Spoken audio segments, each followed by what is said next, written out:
Hello, good morning, everybody. How are you? Welcome to Monday on the show at Wise Up Rise Up Show with me, your host, the Queen Bee, Dani Wallace.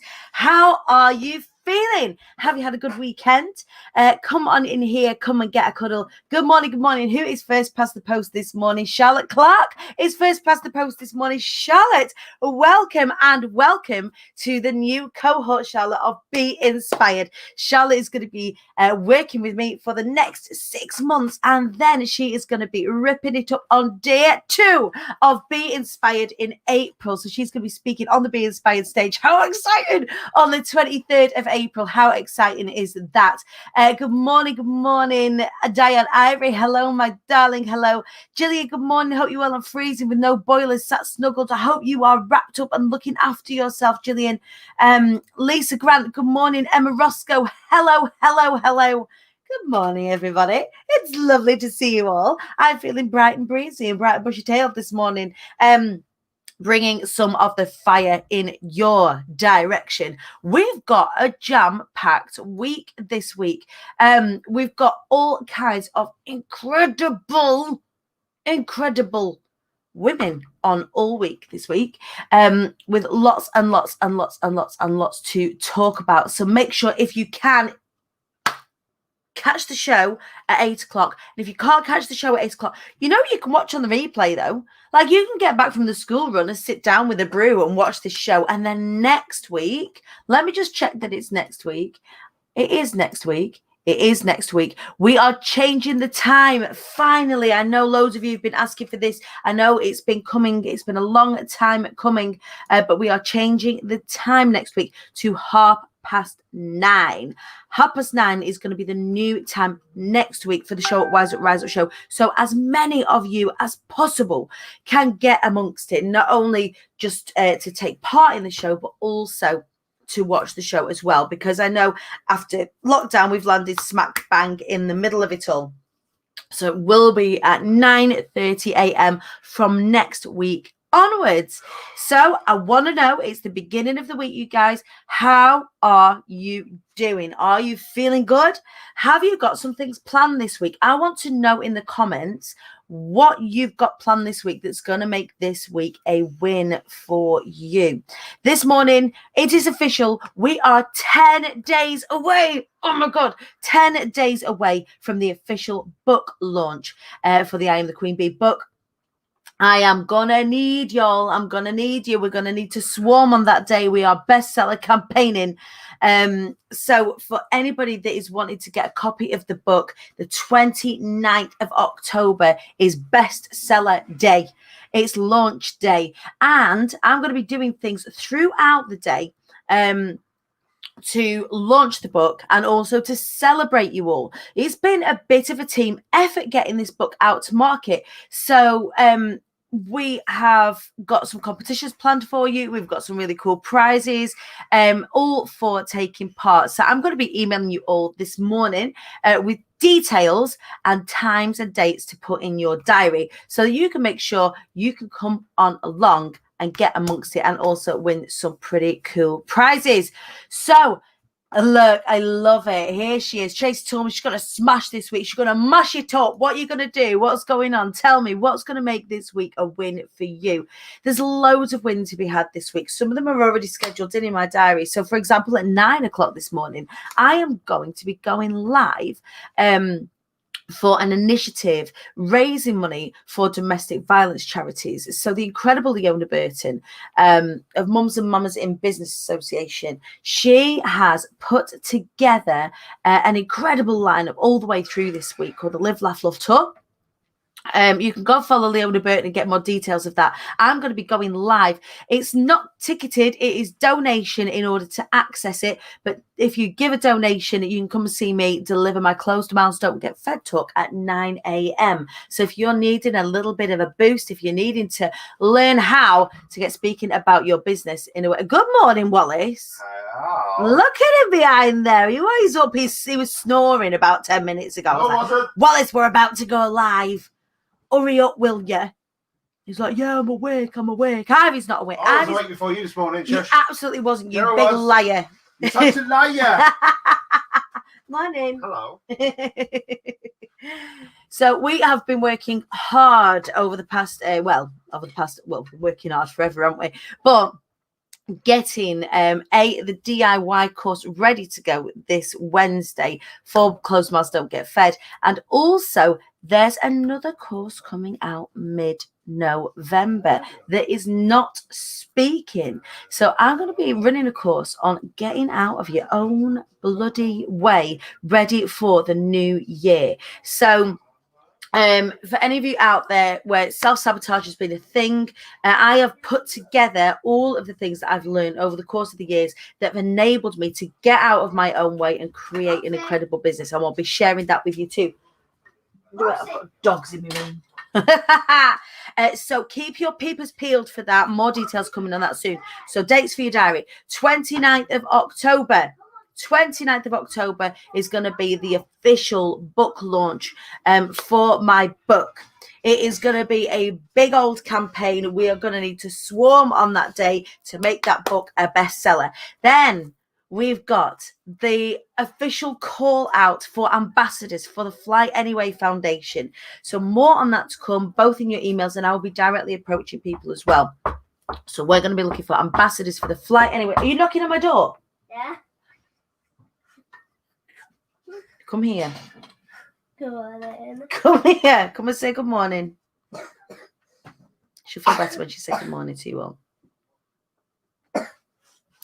Oh, clear it off your chest, babe. Oh, beautiful. Say good morning. Say good morning. Good morning. Morning. Right. And now go and get ready. You're going to cough at everybody. Go on.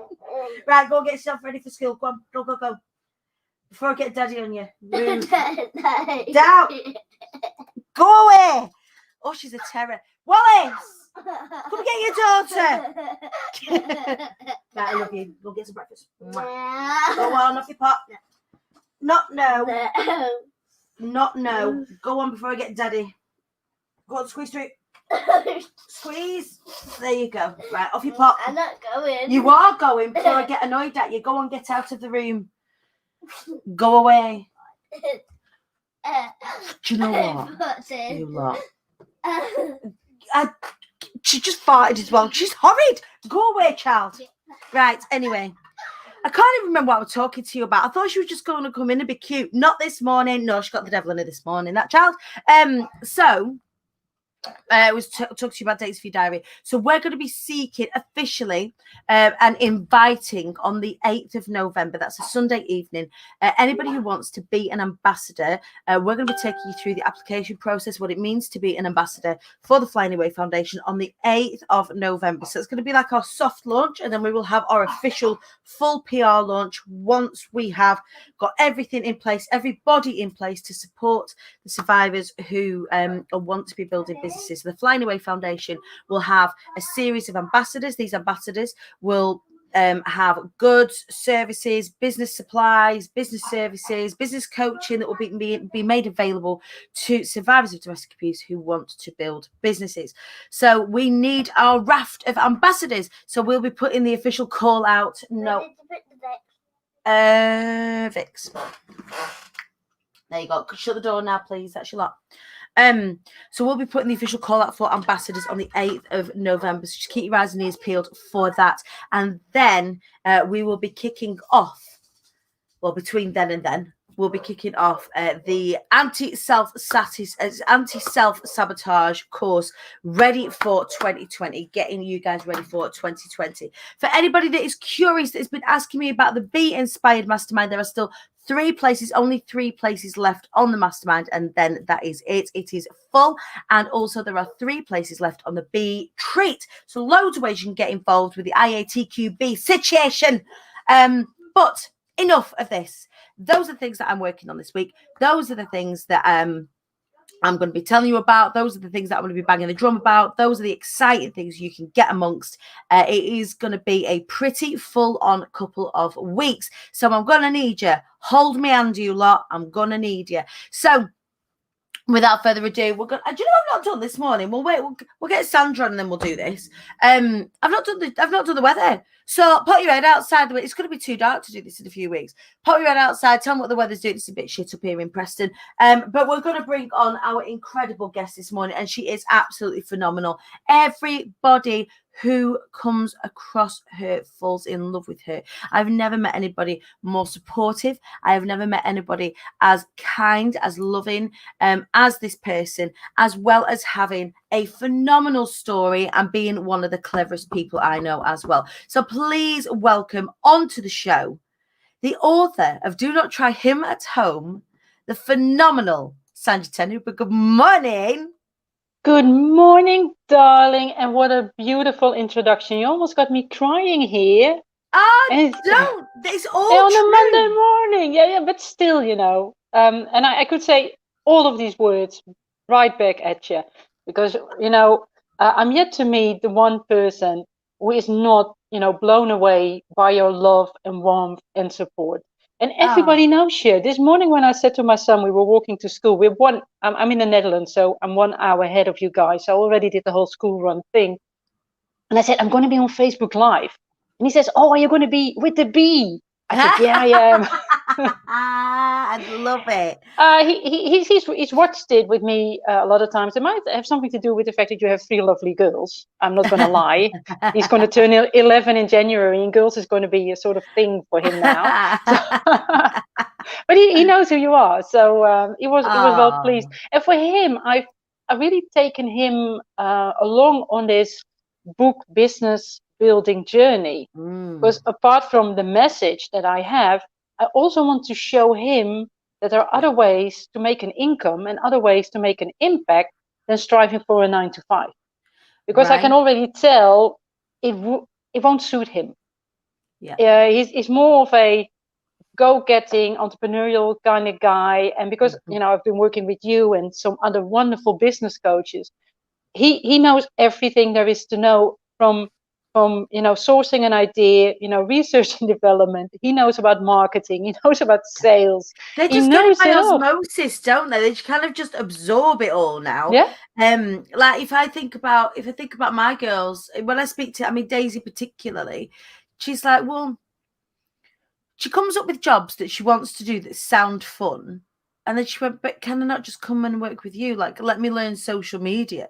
Like, can I not just come and work with you? I'm like, girl, I need somebody who's a little bit younger than me to understand social media. Learn social media. You can come and work for me, no problem. Yeah, of course. Now, because he obviously is into YouTube.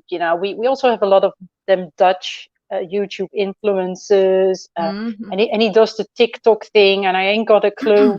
But as we were going through once a thought process of him developing and selling lemon-scented sweets, when it came to sales, I said, are you going to outsource that? Because he has Cuban charm from his biological father. He can really sell snow to Eskimos. And I can only trust, that with a bit of guidance from me, he's going to use it for the good. If not, keep your girls inside, please do. He's going to be a lady killer. Yeah. So, and I said, are you going to do sales yourself? He said, yeah. What do you think I need my own YouTube channel for? Duh. Of course. Of course. It's a really aspirational thing to be now, isn't it? To be an influencer or to be. I think it's because, it has become the new TV for a lot of them. Like, if I look at terrestrial television, it's very rare that that my kids even know, apart from the Bake Off. They quite like the Bake Off, the Great British Bake Off over here.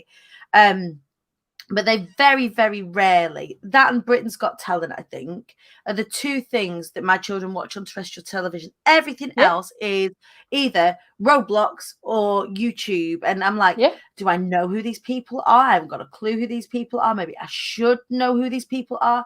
When it came to the big festoon, Sam, like, people were coming forward and they're like, oh, yeah, you want to get this YouTuber? I'm like, I don't know who they are. I don't think my audience is going to know who they are, because my audience is sort of 30 to 65. If you think about, this sort of pre and post middle age is kind of where my audience sits, because these are the people that are kind of starting to really go get. These are the people who start to know themselves, who want to learn more about themselves. And it's one of the reasons, of course, why we have you on this show, because your story is amazing, and also the things that you have to share are amazing. And as you know yourself more, as you get older and you become more wise and you become more okay with yourself, actually you can start sharing some of that wisdom. And my God, Sandra, you're doing that right now. Tell us more about what you do.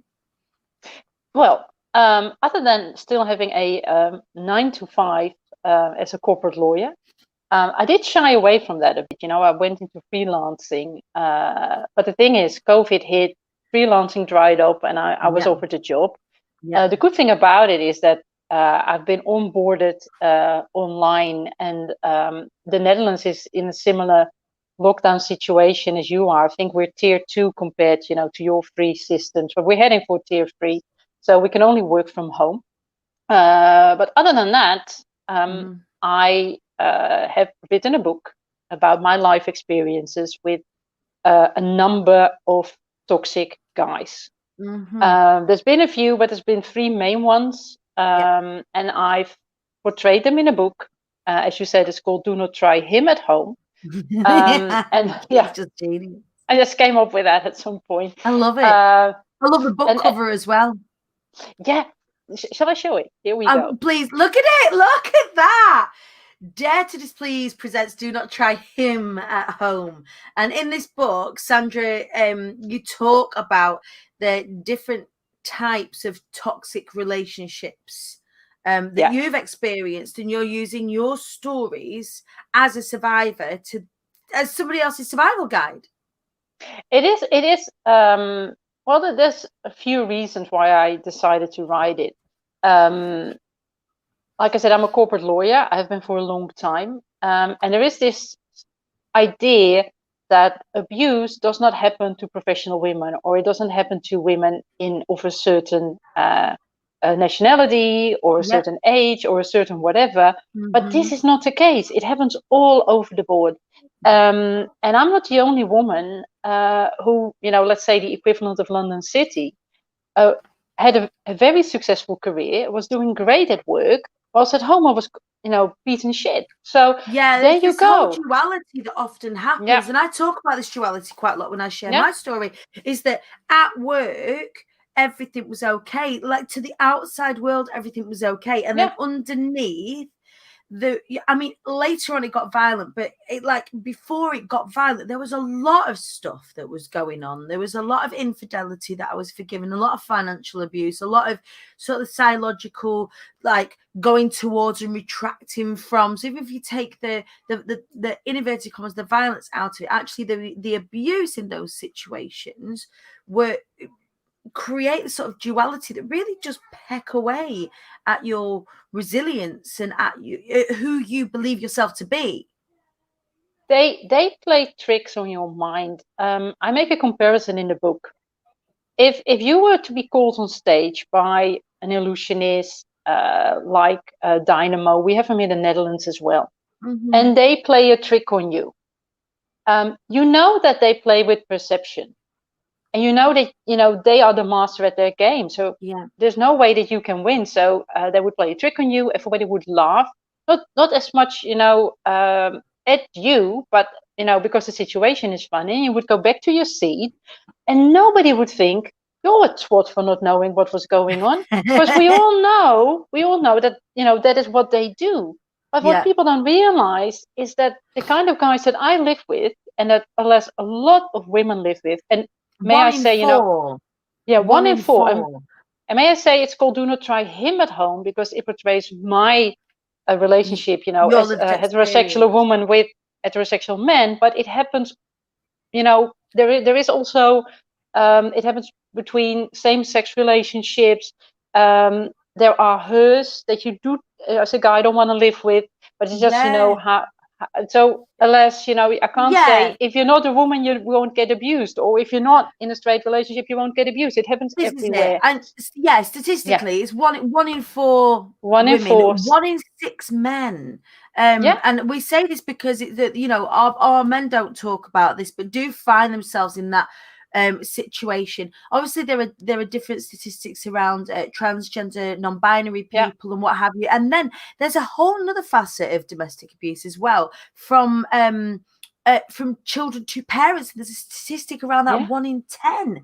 So I mean, there's lots of different types, but we're talking in this particular situation about your lived experience, which in this particular situation is a heterosexual male to female situation. And again, that's the in terms of the charted statistics, that's still 1 in 4 women. 1 in 4. And I think maybe that's also, it's like 1 in 4 that realize, and 1 in 4 that would say that they were abused because physical violence came into play.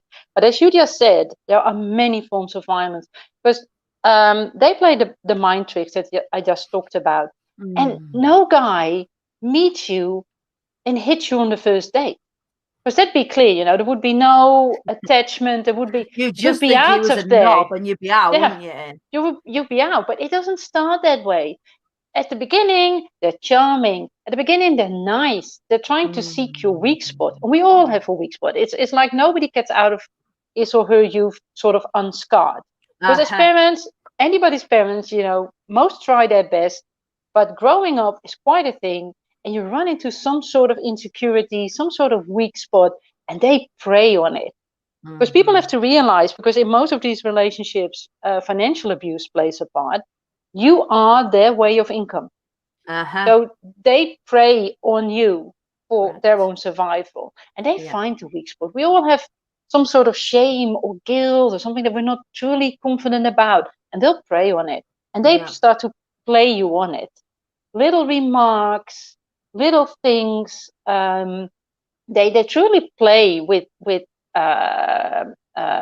your perception of reality, like Dynamo would do. And if someone tells you long enough that their socks are blue, and this has truly happened to me, whilst the socks were green, if they tell you long enough, you start to believe it. This is it. As an example, the first guy in the book, the womanizer, when we lived together, my parents had gotten divorced when I was 4, and I knew that there was some infidelity story attached to the divorce. It was not truly, as I found out much later, there was infidelity, but it wasn't just then. It had happened before. So when I started to pick up signs that this guy was cheating on me, it was very easy for him to say, "You have trust issues. Yeah, your dad left your mom. He cheated on your mom." Almost like setting you up to be crazy.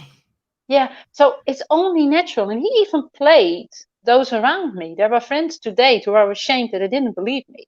Because I was going nuts. Because this was obviously pre-smartphone. This was the 90s. Second, Sandra. Sure, I Adam. found a rainbow jumper, and me Dad doesn't have any ready money for the donation. Thank you. Wait, how much do I plow? Take 10 out and then get some change from the shop. Okay. This is me trying to orchestrate the school run as well as do. This is why we're moving to 9:30 UK time next week. It's getting a bit much in the morning. I so understand. I'm just happy that the dog, don't jinx this, is just, being quiet. Last week we had the painters in. I'm going nuts at times as well. But hey, here we are. So here's this guy. There is, we didn't have smartphones in those days. So I would find little pieces of paper. I would also find, I'm very, I can tell in a situation, if you move like a glass for a few centimeters, I would notice. That's how my brain works. I would come into my house thinking, the pictures are different, or something's been moved. I really thought I was going crazy. If afterwards you watch that movie Gaslighting, where the term comes from, you understand what this is all about. So he was playing me, he was playing my friends, making me believe that it was all about me. And luckily, in that situation, it was just the infidelity. He, was found out the moment that I got back from a day trip from Paris, and he knew I was going to be home at like 8 a.m. in the morning, and I found him in bed with another woman. So, and he set that up basically, I think, I think he didn't have the balls to just leave. So he made me chuck him out. Yeah, And I could have done with that. I would rather have had a Dear Sandra note, I've gone, than any, I still obviously have that image in my brain, but there you go.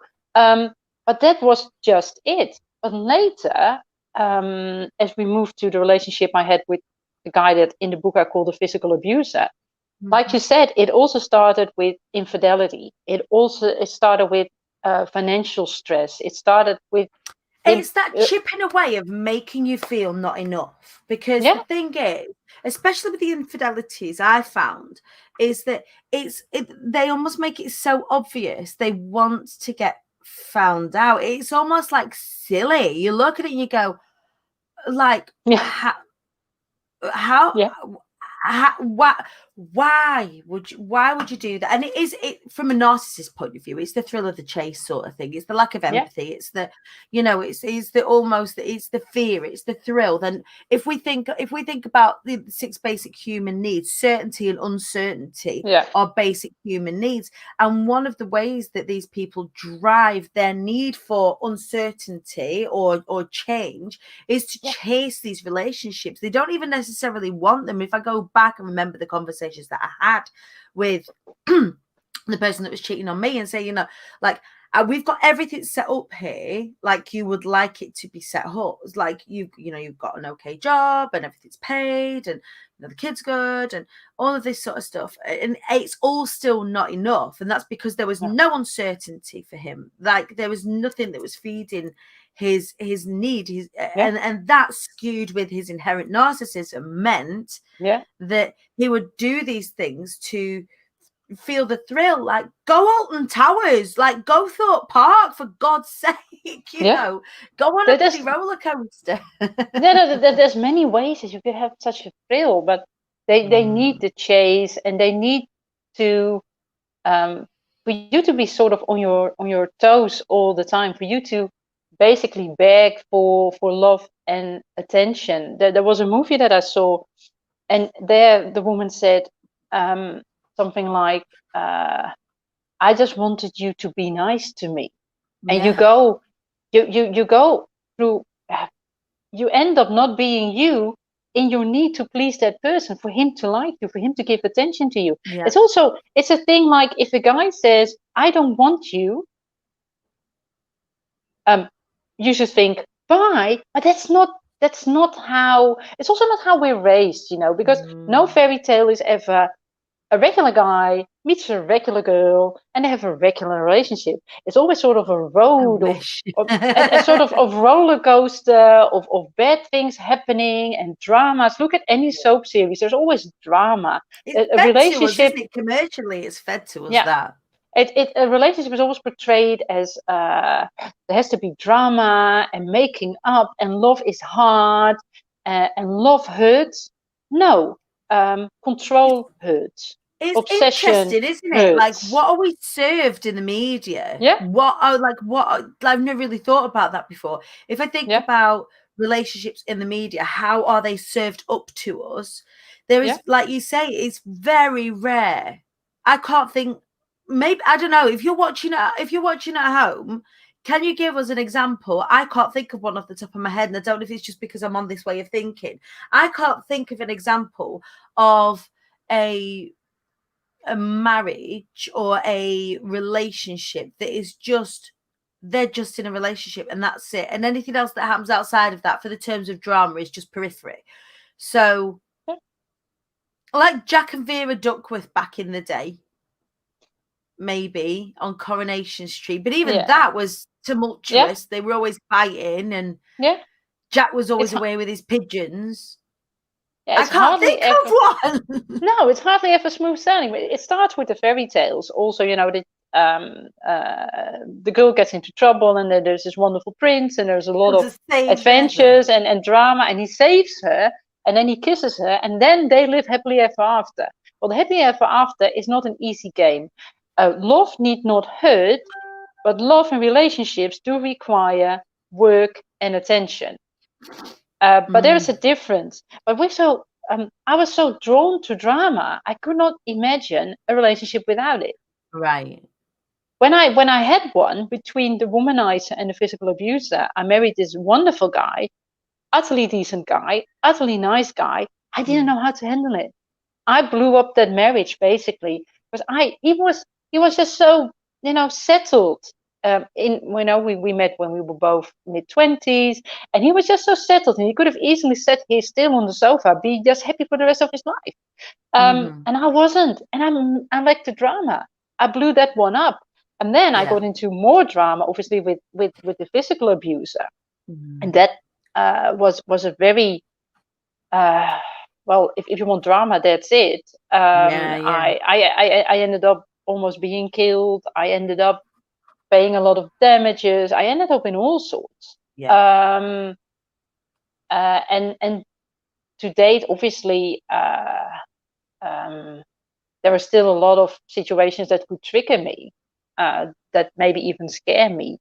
I've learned how to deal with it. I can speak about my experiences and write about my experience, but there are still moments that you're like, oh my God, I think that's the same with any kind of trauma. It's why it's important, again, like what we will do as well is we'll put up the number for the National Domestic Violence Helpline for anybody that needs it.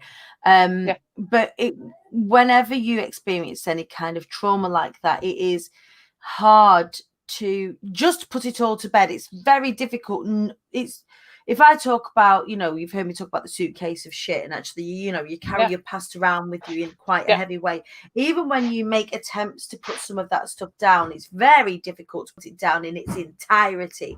And when I remember when I first got with Wallace, I was almost making him pay, or I was treating him in a way that really was because of how I'd been treated. I was paying it forward into my relationships, either with my mental health and not healing, or with the way that I would maybe distrust him to begin with and not understand that I could trust. And so it has so many knock-on effects to how you move through this, if you manage to move through this. And if you are watching out there and you are experiencing this, please understand, we're two survivors and there are ways through this. Like I said, again, we'll put the National Domestic Violence Helpline up into the comments as well for anybody that needs it. But you do, when you experience this, need to have some reflection and heal from this, don't you, Sandra? It's an important part of being able to move forward. It's so important, because I failed to do that. When I finally got rid of the physical abuser, and I should have done or could have done that 1,000 times, but finally I did. And finally I found the strength and the calm to chuck him out for good. I did not heal. Obviously, I was still very much involved with arranging a way to meet the demands of all the damages that he had caused, that I was legally liable for. So there was not that much healing time, and then maybe 6 months after that, I met the third him in the book, who is the biological father to my child, and he happened to be a cocaine addict. And coming from a sort of long line of alcoholics, my father was an alcoholic. Any uncle that I've ever had was an alcoholic. Go to the man that's most like your father. So I knew alcohol, but I had no clue on what a cocaine addiction would do, what it would mean. I mean, even though I was born and bred in Amsterdam, when I was first going out in the 80s, none of my friends were doing cocaine. I mean, we looked at Miami Vice thinking it was out of this world. We didn't, just a completely different life. Yeah, obviously there was maybe a smaller crowd in Amsterdam, a certain scene in which it happened, but not, it's not like nowadays when it's much more common for people to go out and do it. I mean, that didn't happen in the 80s. So when I first met the third him, I had no clue. And when I started to find out that he was doing cocaine, at first you think, well, I thought it might be, as a lot of people do, especially professional people also do it, in a recreational matter, maybe once in a while. I mean, it's still odd, but That is something that's I going get on it. right now. But before People I knew choose to do them, and there's no judging here. You do what you need to do. But I mean, again, it's not. It had been a part of my life a long, long time ago, and was something that when I had kids, I decided to move all the way away from, because it just did. It wasn't something that I wanted to bring my children up in, and it wasn't something that.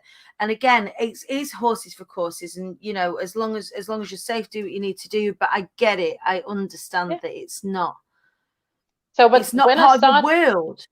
No, and I had no inkling. So before I knew how bad it really was, we were also already gearing up towards the wedding. I had brought his parents over from Cuba, and I didn't want to lose face again, because I'd had this, a terrible relationship before, and I thought now I was going to be happy. Because when we first met, this third him and I, he gave so much attention to me, and he made me a cup of tea, and he cooked me dinner. He seems to think that, that looks-wise, he's God's gift to women, and I can't say he's an ugly bloke, but that is not what drew me to him. He was just kind, really kind, and doing things for me that, obviously the physical abuser had never done. And I didn't want to lose face. But I should have basically lost face and not lose a lot of other stuff. But then again, obviously, it's difficult, isn't it? If you, especially if, I don't know, for me, I'm a serial monogamist, so I always wanted to be in a relationship, and that it was only when I came out of that relationship, out of that last relationship, and realized that I was okay to function on my own. I was safe, in fact, to function on my own. That I started to be able to make better choices about who I was with, because it wasn't just being with someone for the sake of being with, so whoever would be with me at that point as well, because I was a single mum of 2 children. And one of the things that I was told is that nobody will be with me anyway, because I'm fat and I've got 2 kids by 2 different men, and who on earth would want to be with me? So when that obviously is sort of a common tale here in the Western world. I've lived in the Caribbean. I've lived in Curacao, where the society system is that there's a lot of women with kids from multiple relationships, and those kids basically grow up in more of a sisterhood kind of situation, because there's the mums and the grandmas and the aunties taking care of the kids. Raising the kids. I'm not saying obviously that is a sound model, because the fathers are absent and fathering many children. I once dated a guy from a neighboring island, Aruba, and it came to, how many siblings have you got? And he says, I've got 26. He says, my father was a plumber on the island. I bet he was.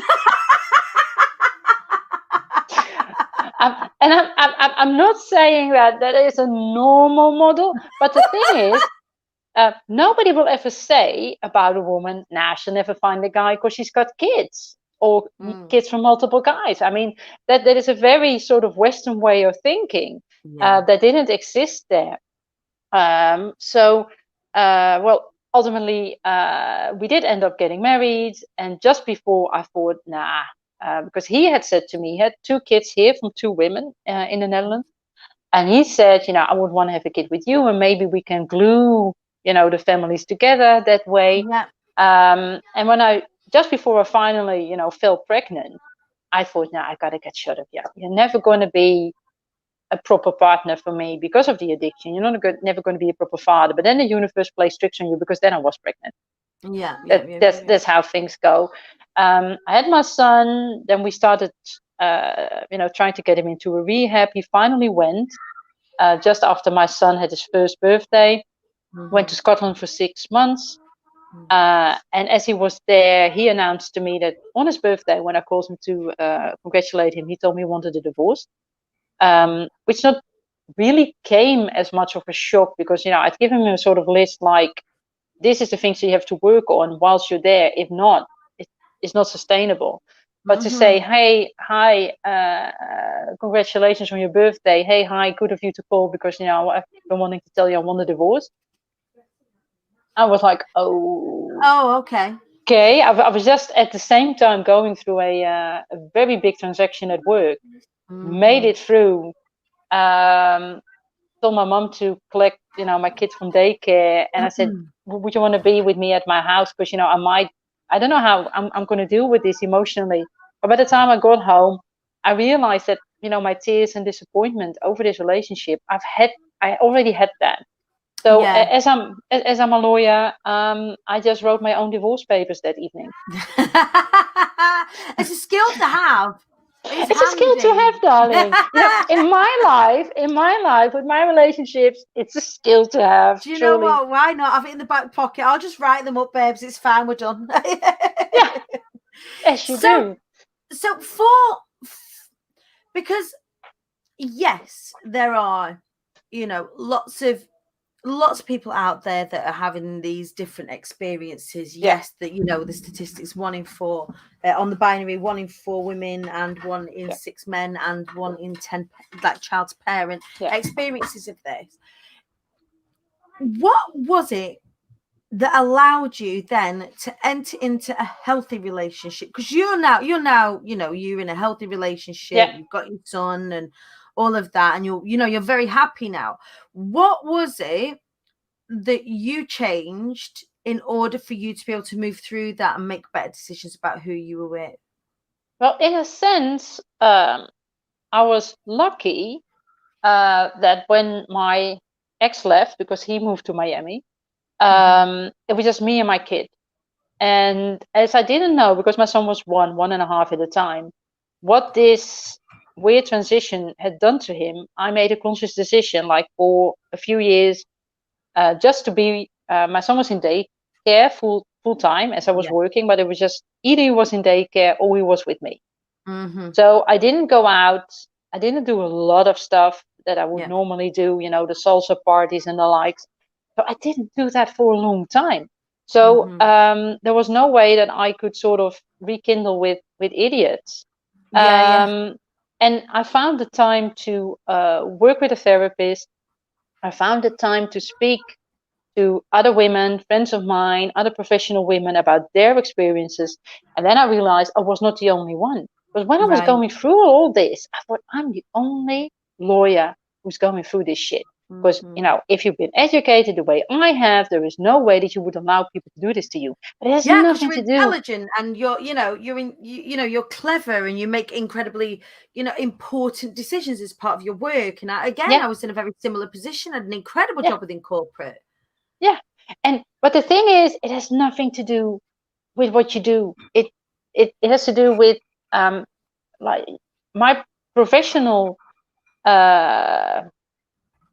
Sandra was way different than my personal Sandra. Right. So but I had this pause, and I think that did really help me.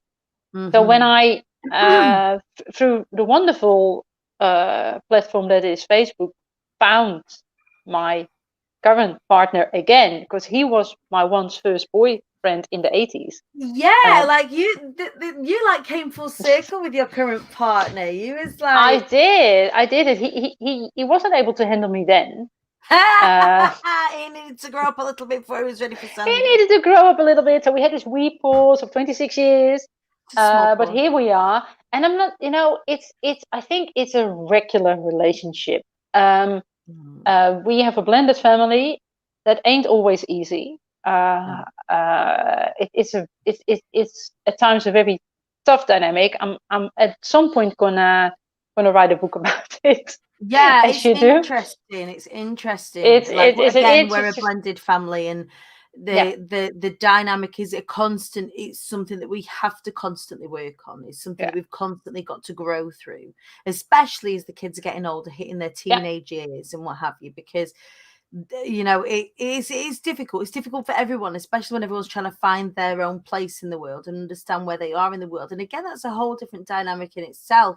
And it takes somebody strong. It takes a strong mama to sit on the spikes, isn't it? It takes a strong mum to just own all of it.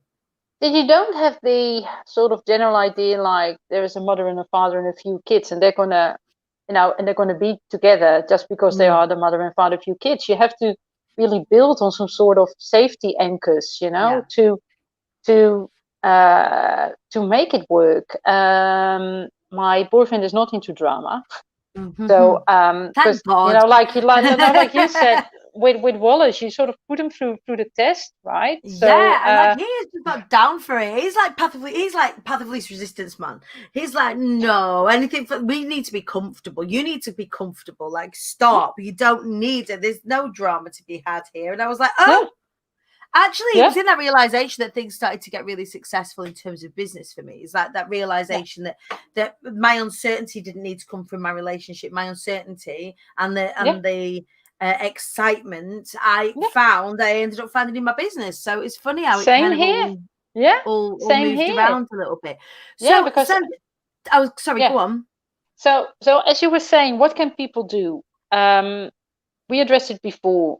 Do not underestimate the impact of a toxic relationship. Do not think that just because maybe you didn't get hit in the face, you've not been through a toxic relationship. Yeah, trauma. Mm-hmm. It does cause trauma. You can rebuild your life from it. Find some professional help. There's wonderful organizations. I'm myself now becoming a media spokeswoman for Women's Aid. There's other organizations. They have ample knowledge to help you along, but also it's great if you have like a trusted group of friends or peers who dare to also say that things happen to them. If you alas do not have that, or if that is just too close to home for you, there's women like myself who aid other survivors. I have a Facebook group. I have some other plans coming out for 2021 to help survivors. One second. Oh, you look beautiful. Sorry, it's Be Bright Day at school today. Right, let's have a look. Let's have a look. She's out. She's gone. She's out. There she goes. Because you are not alone. You need not be ashamed at any time. Because even, stemming from childhood or your personality or a combination of the two, like in my case, you are drawn to a certain dynamic. No person in the world ever has the right to abuse you in any way, be it emotional, physical, sexual, financial, or combination of it all. Do not ever blame yourself. Yeah, it's hard not to. It's hard not to. It's hard not to. And it's also hard, if around you have a lot of people who've never been in a toxic, and they don't necessarily know how to deal with you. What I've just done for anybody that's watching out there, because it is a triggering conversation, and we do understand, we do want to make sure that you're looked after and you're safe. We've got the free phone National Domestic Violence Helpline number. Here is 0808 2024-7. And if you do find yourself in any position where you're feeling threatened, or if you find yourself in a position where you're kind of questioning how you're feeling about a relationship, it's a really great place to start. And certainly within the UK is somewhere where I started in order for me to get myself some help. Hello? Like bubble. I don't, there isn't a bubble here. You have to go downstairs. There might be one in my handbag. Go on, jump down. Do you need a hairbrush? Mm-hmm. Right, go then. Give me that pig. Give me that pig. Do it. Go away. Give me that money. Go away. Don't be naughty now this morning, because you're not a naughty girl. Go on, get out. Give me that money. You're not having that money. That's my money. Go away. So yeah, if any of you out there are experiencing any of this and I just want some advice, there are resources out there. The National Domestic Abuse Helpline, 0808 2024-7. Tell us, Sandra, how do we get hold of your book? Because it's so good. It's on Amazon. It showcases my story, but also it showcases a number of red flags, also ideas on how to get help. I also, have resources in the book. It's on Amazon. I'll drop the link after the show. There is a ebook version and a paperback version. Get it. And if you need a chat on any of what we've been discussing, drop me a DM and I'll get back to you. Amazing. Sandra, thank you so much for joining us this morning. Thank you, We're going darling. to be working together in the not too distant future. Sandra is actually going to be joining us on the Be Inspired stage on the 23rd of April next year. So we're going to be working really closely together for the next 6 months. We're going to start this week, which is really exciting. Sandra, know that I love you. Thank you so much for all of the work that you do. Especially in this particular field. If you do want to hang out more, Sandra, do you have any groups or anything that I could direct people to? Yeah, I also have a Facebook group. I'll drop the link to that as well. Perfect. You are an angel sent from heaven above. As are you, darling. I will speak to you soon. That was Sandra Hoope, everybody. Please do go and check out her book, Don't Try Him at Home. Like I said, the things that we've been talking about this morning, I am more than aware, are quite triggering. Both Sandra and I are survivors. Both have sought assistance and healing and help in lots of different ways. Just as a reminder to anybody that wants to explore that a little bit more, you can check out the Refuge website, the Women's Aid website, or the National Domestic Abuse Helpline 0808 2000 247. Now then, speaking about domestic abuse charities, straight after this, 9 o'clock, you can find me in Leona Burton's pop-up group, the Live, Laugh, Love Tour. We're going to be raising money as a collective, me and 10 other speakers over the course of this week, for domestic violence charities. We're going to be sharing our expertise. We're going to be helping entrepreneurs and at the same time raising lots of lovely money for charities. If you do want to come across and come and hear my talk as opposed to an interview, I'm going to be dropping the speaking bombs this morning with my closed mouths don't get fed talk. Just as an FYI, again, on the closing end of this show today, we are 10 days away, oh my God, from the book launch. 29th of October, have that date in your diaries. There are 3 spaces left on the Be Inspired Mastermind to work with me for 6 months, and also to be speaking on the Be Inspired stage. Get your speaker show reel sorted, your speaker sheet, all the assets that you need to go on to be a motivational, inspirational speaker, or to elevate your business and get positioned as the expert in your field. Just 3 spaces left on that, and then we are full.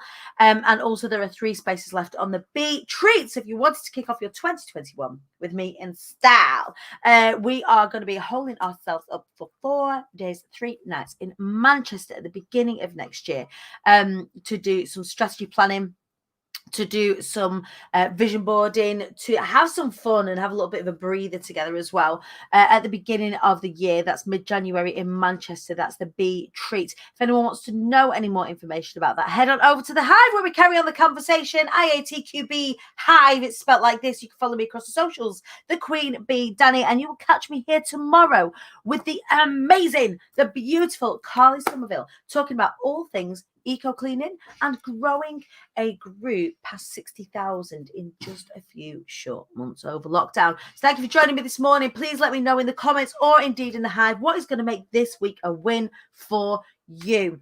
What can you do this week that when we get to the end of this week, we're going to be celebrating because you absolutely smashed its back doors in. You guys are incredible and I love you. Let's go get it this week. And if you can't go get it, make sure you look after yourself. It's okay. You don't have to go get it all the time. I love you. I'll see you all later. Tra.